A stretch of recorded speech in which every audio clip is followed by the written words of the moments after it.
Baik, Bapak Ibu. Di sini Ibu sebagai guru baru yang menggantikan Ibu Patricia. Di sini kita akan belajar mengenai gereja sebagai umat Allah. Nah, di sini sebelumnya kita semua belum pernah ketemu kan? Belum. Perkenalkan, nama Ibu Flavia Nagita Riris, biasa dipanggil Ibu Kiana. Halo Ibu Kiana.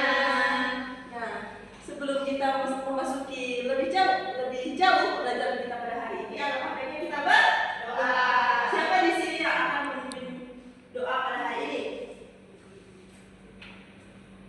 Baik, siapa yang akan memimpin kita dalam doa pada hari ini? Maju.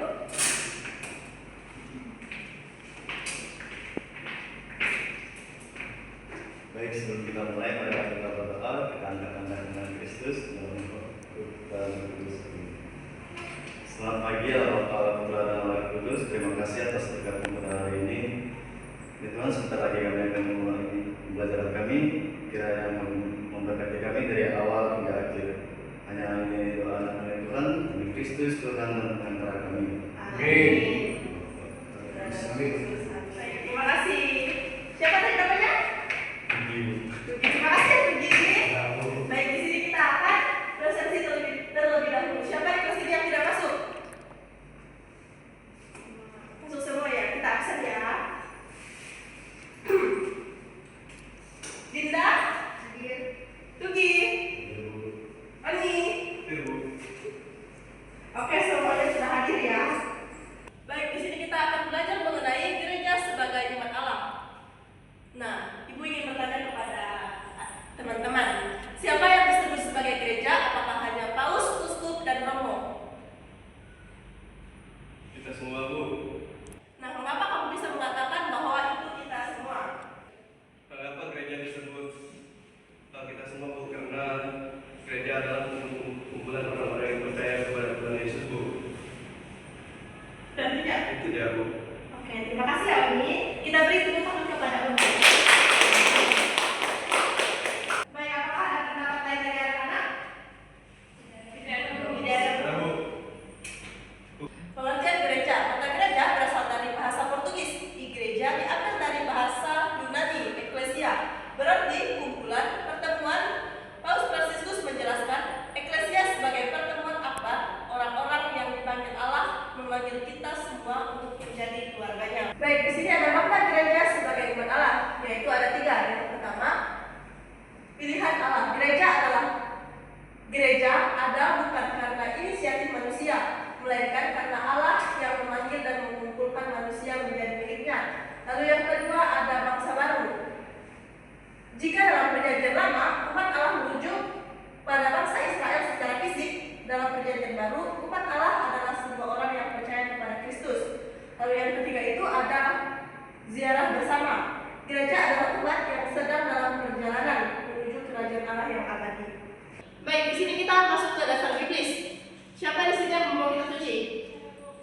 Boleh maju?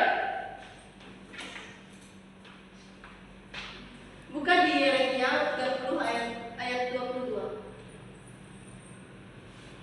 Yang lain akan keluar ya. Ya, Bu. Yeremia bab 30 ayat 22, maka kamu akan menjadi umatku dan aku akan menjadi Allah. Baik. Terima kasih kepada siapa namanya? Aryani. Kita beri tepuk tangan kepada Aryani. Baik, siapa lagi selain Aryani yang ada membawa kita suci? Boleh maju? Buka di 1 Petrus bab 2 ayat 9. 1 Petrus bab 2 ayat 9 yang berisi tentang tetapi kamulah bangsa yang terpilih, imamat yang rajani, bangsa yang kudus, umat pilihan Allah sendiri, supaya kamu memberitakan perbuatan-perbuatan yang besar dari Dia yang telah memanggil kamu keluar dari kegelapan kepada terangnya yang ajaib. Baik, siapa namanya? Nah, kita beri tepuk tangan kepada Dara. Baik, tadi sudah ada 2 orang yang maju kan? Nah, di sini kita akan masuk kepada ciri-ciri gereja sebagai umat Allah. Yang pertama itu percaya kepada Allah dan mengikuti Yesus Kristus. Umat Allah adalah orang-orang yang beriman kepada Allah dan berusaha hidup menurut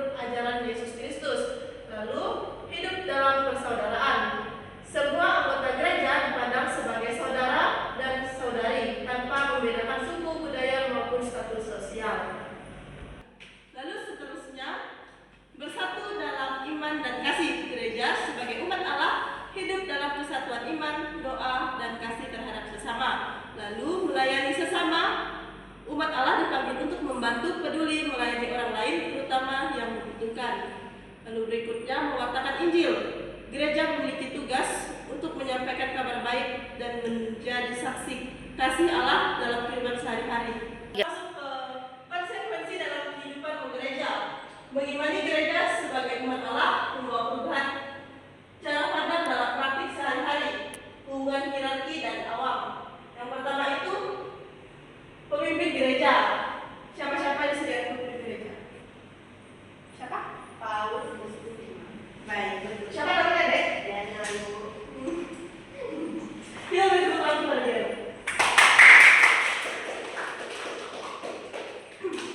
Betul seperti yang tadi dikatakan oleh dia, itu ada Paulus, uskup dan imam. Dipandang sebagai pelayan bagi umat, bukan sebagai penguasa yang terpisah dari umat. Tanggung jawab bersama. Tugas pewartaan Injil bukan hanya kewajiban pastor, tetapi juga setiap orang yang telah dibaptis. Nah, di sini ibu akan menanyakan tanggung jawab bersama itu yang seperti apa? Ada yang bisa memberi contoh? Baik, siapa yang bisa menjawabnya? Katakan. Ibu, Ya, apa?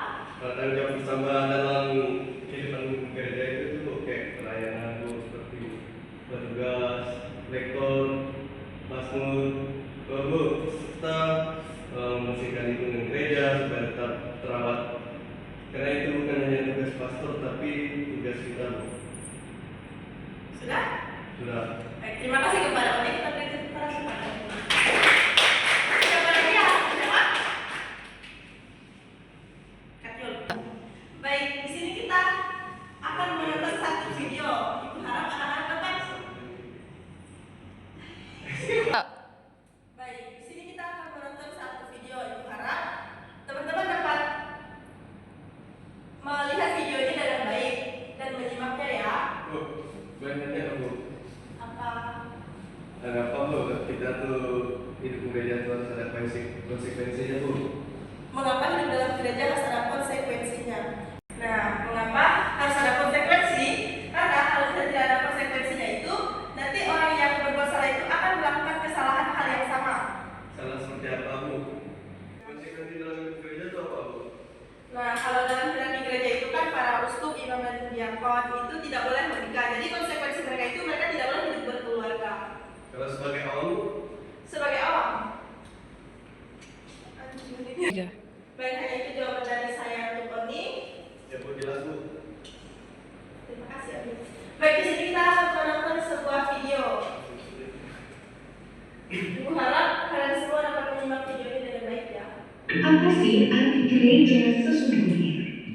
Umat Kristen sudah terbiasa pergi ke gereja setiap minggunya. Namun, apakah kami sudah mengerti arti gereja sesungguhnya? Dalam bahasa Yunani, kata gereja adalah eklesia. Eklesia terdiri dari dua kata yang artinya keluar dan memanggil.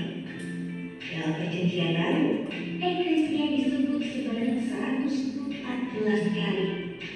Dari bahasa aslinya ini, gereja dapat diartikan jemaat Kristen berkumpul untuk beribadah dalam pertemuan keagamaan. Mereka yang berada di manapun membentuk suatu persekutuan dan bersatu menjadi satu tubuh Kristus. Perkumpulan orang-orang Kristen atau mereka yang percaya pada keselamatan abadi melalui Yesus Kristus mengadakan dan menjalankan tata cara keagamaan sesuai dengan aturan untuk ketertiban tubuh Kristus. Seluruh umat Kristen yang tersebar di seluruh bumi.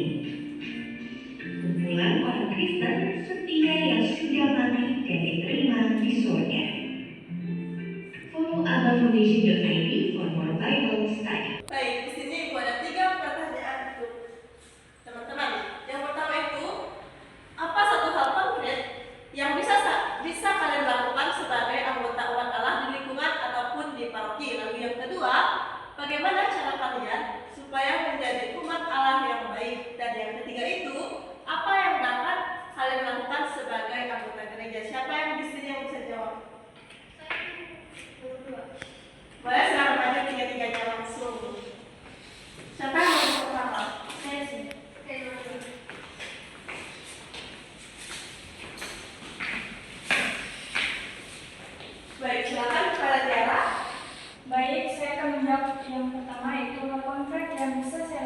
sebagai anggota umat Allah di lingkungan. Contohnya yaitu mengikuti doa lingkungan dan yang paroki dapat mengikuti kegiatan perayaan Ekaristi pada hari Minggu. Baik, terima kasih Pak Tiara. Kita beri tepuk tangan kepada Tiara. Yang kedua, Pak Rizal, persilakan. Yang kedua, bagaimana cara saya supaya menjadi umat Allah yang baik? Yaitu dengan menjalankan hukum kasih seperti mengasihi Allah dengan segenap hati dan mengasihi sesama manusia seperti diri sendiri, mentaati 10 perintah Allah dan 5 perintah gereja, menjadikannya sebagai beban hidup moral kita sehari-hari. Lalu tekun berdoa dan membaca kitab suci, meluangkan waktu untuk berdoa secara pribadi atau bersama keluarga dan membaca kitab suci agar semakin mengenal Allah. Dan tidak lupa mengikuti perayaan Ekaristi setiap hari Minggu dan hari raya wajib. Baik, terima kasih kepada Dinda. Kita beri tepuk tangan kepada Dinda. Lalu yang ketiga itu dipersilakan kepada Aryani.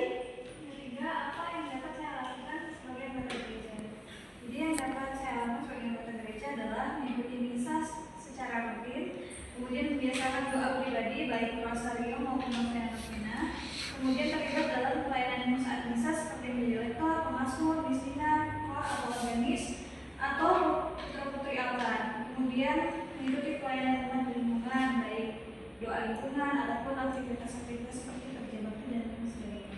Baik, terima kasih kepada tiga teman-teman kita yang telah maju ke depan untuk memberikan jawabannya kepada kita semua. Kita berikan tepuk tangan kepada mereka.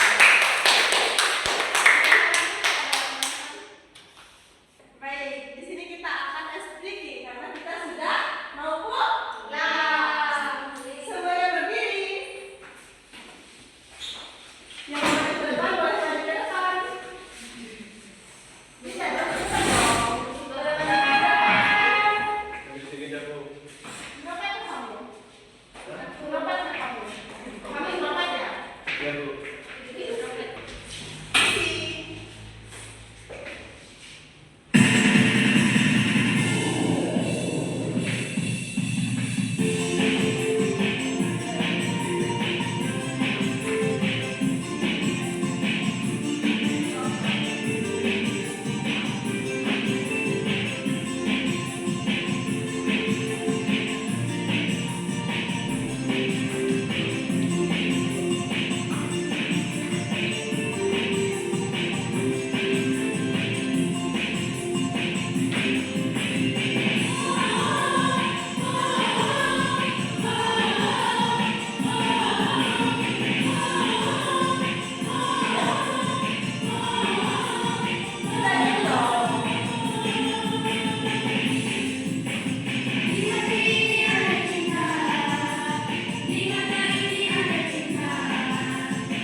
martabat yang sama dan dipanggil untuk saling mengasihi, menjaga persatuan, serta menjadi saksi iman melalui tindakan nyata dalam kehidupan sehari-hari.